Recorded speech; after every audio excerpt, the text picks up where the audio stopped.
Bugün ayın 25 dekabr 2025-ci il. 2025-ci il. 2024-cü ilin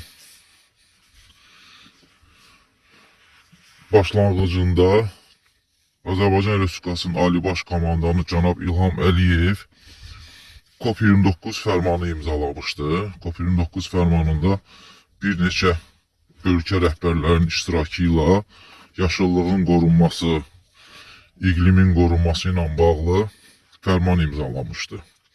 Lakin Zaqatala rayonunda bu fərmana qarşı çıxan bir neçə nəfər əsassız varlanacaq deyə şəxslər bu cür Zaqatala rayonunun Küdlübinə kəndində təbiətə bu cür ziyan verirlər, iri gövdəli ağacları kəsərək satırlar və köklərini bu cür traktorla siyirirlər. Traktorla siyirib kanalı ata-babadan qorunmaz olan su kanalının içinə atırlar. Təbiətə bilərəkdən bu qədər ziyan vururlar. Məndə olan məlumata görə bunu eləyən Kamran adlı şəxsdir. Məndə olan məlumata görə. Yəni mən olmamışam yanında. Yəni mənə verilən məlumata görə Kamran adlı şəxsdir. Kamran bu cür görürsünüz yaşıllıqları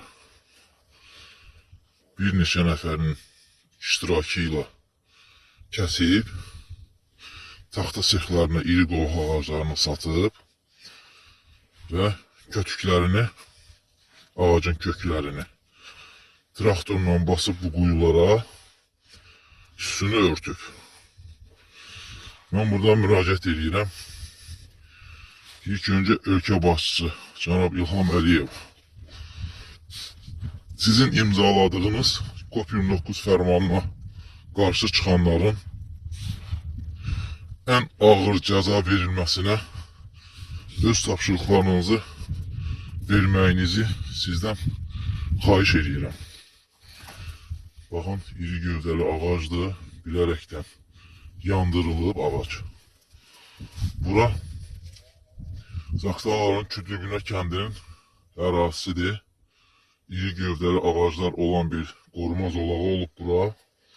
Bura qədər görürsünüz ağaclar var.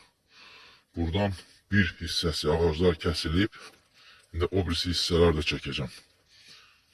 Kəsilib, satılıb.